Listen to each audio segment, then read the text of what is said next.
That's no good. All right, here we go. Immediately, right away. Let's get this thing. All righty, welcome back to another episode of the Maturity Project. I'm your host, Chad Ever Broshears, or Sir Chad Ever Broshears to some. If you know, you know. And today's conversation is going to be a quick one, but it is about love. And it is about the importance of actually creating the kind that you want to have. So now, let me just get into it. There's two different versions of this that I'm going to work with today from the Maturity Project side of things. And that is, the simple side of it is people either love you for who you truly are, or they love you for the idea of who you are. And how can you tell the difference between the two? First off, what is loving you for who you really are? This is incredibly rare because on average and often, people typically, they want to love in a place that you meet a need, that you facilitate something for them. Loving the idea of you is just that. It's an idea of you. It's, you know what, this is who I think this person is. This is what they do for me. This is, it's the full concept of having somebody in your life because they just fill a need. Now you can have people that fill a need that you actually love for who they are, but that's not as common as people that are just like, hey, I love you as long as this. These things show up because it's when people love you for who you are, the idea of you by, if you don't do something for them, or if you go against their wishes, something along those lines, they may not love you, or they'll punish you in a way, or they take something away from you. It's not uncommon. It happens often. And it's not that it's necessarily wrong. It's just a less mature version of love, because that is more of what Paul Chek refers to as sex and violence love. He's not talking about real violence necessarily, but yeah, you can get to that domestic level with some people, but I'd say the average person doesn't get to that point. But it is the removal of love if you do not give them something specific. If you don't give them the thing that they actually are in the agreement for, you don't necessarily know they're in that agreement for that reason. Because again, you're filling a need in this situation. Now, again, it doesn't make the person a villain. It doesn't make them a horrible person, anything like that. But what it does do is it does put you in a position that, you have to facilitate that need. And it may be something that you're unaware of. And often I'd say that it is something you're unaware of until the conditioning sets in.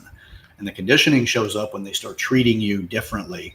They take away their empathy and their intimacy to put you back on track, to get you where they want you to be. That is loving the idea of you. That is one of the many examples of it. The others are, I've lived my life as a fantasy person at times, and have definitely had multiple relationships where I was just that. I facilitated the fantasy in their world. But when I became real to them, because life circumstances made me real, and there's multiple reasons for that, that fantasy was damaged. Because now I'm real. The idea of me was the fantasy of me. The reality of me is the guy that actually goes through things that the fantasy is broken. Who wants to see, Christian Grey, worried about paying his bills, or who wants to see Christian Grey dealing with, she broke my heart, or I've had, some serious challenges, and, that the ugly side of that, where you're in the corner in a panic, you're just dealing with life and it's coming at you. It takes something away from that. That's a more of an extreme version of it, because I'm using something that's, obviously a fantasy world, but yet at the same time, same concept. But we teach people who we are based off the way that we talk to them. Now, that's people facilitating the need on their side. You may not know about it. You also have your own needs, and you're going to do things that'll be facilitating those needs. Now, you're going to make specific concessions. Somebody says, you know what, I need you to be someplace every week on Tuesday, and you need to be there at this time of day. And you're like, you know what, that sucks. I don't really want to do it, but I guess I'll do it. It's the compromise concept. But it's in the beginning. You're establishing this, and they're saying, yeah, you know what, this is what I need you to do. You need to be here at this time. And if you do, obviously I care about you, and you continue on with that direction until Tuesday becomes a bit of a strain, and then something happens and you can't be there. And that concession now becomes a problem. You created it. You agreed to it. You also knew that you didn't want to do it, but you did it anyway because you wanted to make a compromise in order to make that relationship something of, real substance. Uh, there's a lot of reasons why we do what we do. All right. So when we're dealing with making concessions, is when somebody tells you something, they say, you know what, I really like it whenever people do certain things for me. Whenever somebody tells me that they care about me, somebody takes out the trash, whatever, we can use the 5 love languages as a concept here as well. If you demonstrate something that's not truly in your alignment to who you are, and the expression of the 5 love languages, if you're not familiar with it, it's a great book. But there's going to be specific ways you express your love, and there's going to be specific ways you want to receive, love as an expression towards you. How you show somebody you love them, and how you expect to be shown and how to love you, and which one of the qualifiers actually make a difference for you. It might be touch, it might be words of affirmation, it may be acts of services, it could be gifts. That's 4 of the 5. I forgot the 5th one, but it could be any one of those things as far as how you express it. But then you also have your side about how you actually expect to be expressed. How you expect people to treat you to validate that they love you. If you do something that's outside of the alignment of actually how you prefer to demonstrate things, and you do it to suit the other person, that starts to create an idea of you. Now, if you work on correcting that, you can still do it, but you just say, I'm doing this. This is outside of my normal behaviors, what I have in my radar of awareness. And you know what, I'm going to be loving, but I'm going to stretch this a little bit because I want you to actually get that I care about you. So that's another example of loving the idea of you. Now, loving who you really are is a bit more interesting because it's to who you truly are. It's everything about you. It's every fault. It's everything. It's every single time you've tried so hard to make something work. Every time you've taken a business venture and it didn't quite work out. If somebody that truly is wanting to love who you are would start talking to you about that business venture and how it affected you, and what your thoughts were about it, and what did you learn from it, and how open are you to try it again. And it's really just to know you. It's not trying to tell you to do anything. It's just getting to know you, to who you are. It's for every time you do something that isn't exactly the most sexy, that you present yourself to be sexy at, right? It's the reality of everything about you. So there's plenty of things that we hold as taboo, but when you get to that person that truly loves who you are, they don't care about any of that. They know that you exist and they synchronize with you. The reason why we see so little of this, but yet it's part of Hollywood's center points, and then movies like to make this a center point. Hallmark is built on it as a whole, but it's also built in something called romanticism. There's actually an entire category of romanticism. It's something you can look up, and it's worth looking up. Romanticism gives you a false idea about expressions of love. Romanticism gives you the idea that the only way to qualify whether or not you truly love somebody is if there's the romantic qualities of it. It's kind of like optimism unbound as well, because romanticism unbound can actually create a lot of challenges. It disqualifies love actions and expressions. It disqualifies people, because if you're not experiencing this incredible experience of love, then something's wrong. You're not in the right relationship. Your partner doesn't love you. There's a lot of things that fall into that. To truly love who you are takes a lot of work, because you need to love who you are and not create some sort of false, some sort of facade about you. It truly is to say, this is where I'm at, this is what I'm working on, and it's the absolute honesty about you. How many people want to be that honest? This is where you become culpable in teaching people to love you for an idea versus who you are. How open are you to tell the truth? It's coming from the backdrop of romanticism. We've got that in our history. We've got that well embedded in our society. The idea that a relationship is based off of romance. Well, relationships have romance. It's fun. It's exciting. It's fun. It's got so much that's there that's rewarding to be romantic. But there's other stuff, right? You can't be romantic all day long, every single day for the rest of your life. You've got other things to do. And you have ups and downs you need to have. Your partner will ride through the ups and downs with you when they love you for who you are.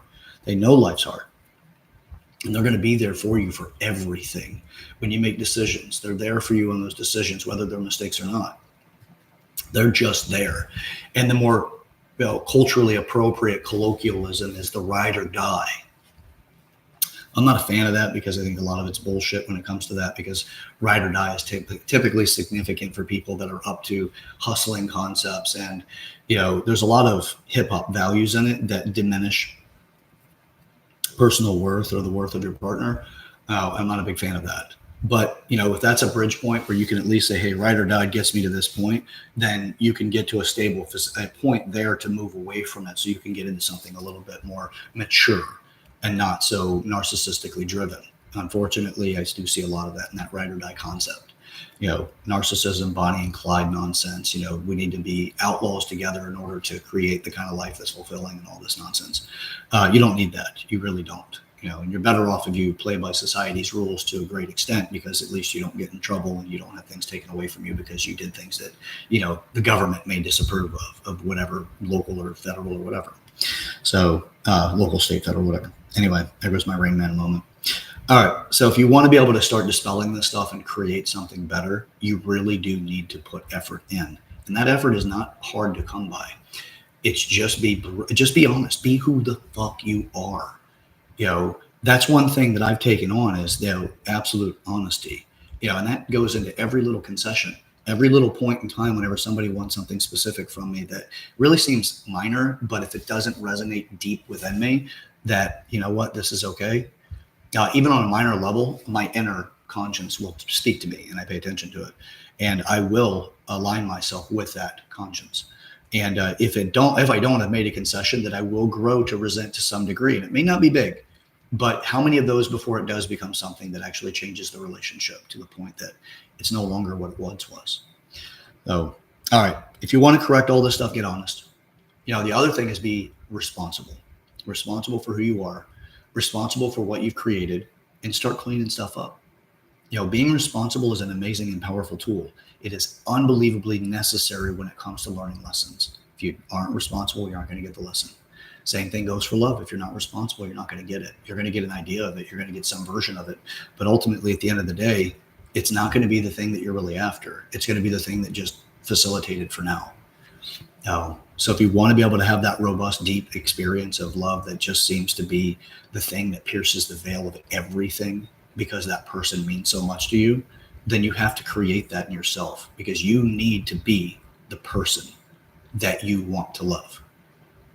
Because if you're not the person you want to love, who the fuck is going to love you? People are going to love the idea that you've created of yourself that you're telling yourself.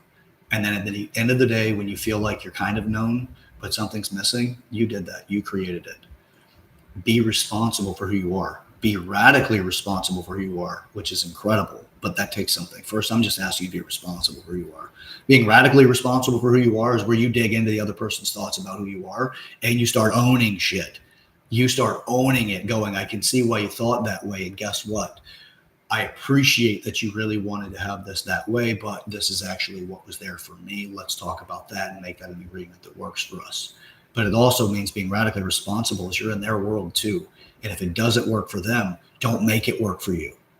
Don't force them into making it work for you either. It's got to be something that works together. So if you want to create that, that's up to you. It's all up to you. Radical responsibility gets you there, but you can just be responsible at first. But my goal is to get everybody to that place of radical responsibility as best that I can. I only got so much time on this planet. I can only touch as many souls as I have and I can. And, I'm not going to not do it. This is a love thing for me, for you. I really want to create a better life for all of us. And it takes something to take that level of responsibility on, because I've got to go through a lot of rejection too. But I have to love myself enough to say, Chad, that's okay. Keep going. Keep going. That's me loving myself. Because if I don't have the fuel source that's eternal. Yeah, there's an eternal fuel source in love. Frustration is a limited fuel source, but it's helpful if you use it. I've discussed that in previous videos. But you could turn frustration into fuel. But love is eternal. It doesn't stop. And it'll motivate you to keep going no matter what. That's something that is huge. And if you can tap into that, you know what it is. And if you've ever truly been in love, you know what I'm talking about. But if you haven't, this is another indicator to show you that you haven't. All right. Well, That's it for now. I've got a shortened video because I've got a lot I got to do today. I got to get to my next appointment. But I want to thank you for participating in today's conversation. And yeah, I want to appreciate you. And for every experience I've had in the past and everybody that I've ever experienced life with, thank you. You've been a part of molding who I am. And I don't take any of the experiences lightly. It's all valuable. So, love. Got to love who you are first. If you're trying to find love, you better define it. But first, if you want to define it, you better know what the fuck it is about you and what you love about yourself. And do you even love yourself? Because if you got somebody else you're trying to get to love you, it's going to be tough because you got to convince them to do it. Because you won't even love yourself, but you're expecting them to. That's a tough place to be in. All right. If you want more on this, by all means, you can shoot me an email, yourmaturityproject@gmail.com. Again, that's yourmaturityproject@gmail.com. It's YOUR, because I'm not a hip, cool guy with the UR nonsense. No, your maturity project@gmail.com. This is Chad Broshears, or search Chad Everett Broshears to some. If you know, you know. And this is the Maturity Project. Do share this video with the people in your life you want to break the ice with and start a conversation of meaning that actually gets someplace. And, we're all in this together. Let's do it. The road to hell is paved with good intentions. Right now, our society seems to be paving the pathway, a super highway to hell. So, subscribe to my channel if you have it on YouTube at the Maturity Project. And you'll get fresh new videos. And if you send me an email asking for the foundation of, just the 8 areas of maturity, by all means, I'll send you back a document so you can start working on that, start qualifying some things for yourself and with others. Okay. All right. Till next time, again, have a wonderful day. Let's do something powerful together. Okay. All right. We'll catch you soon. See ya.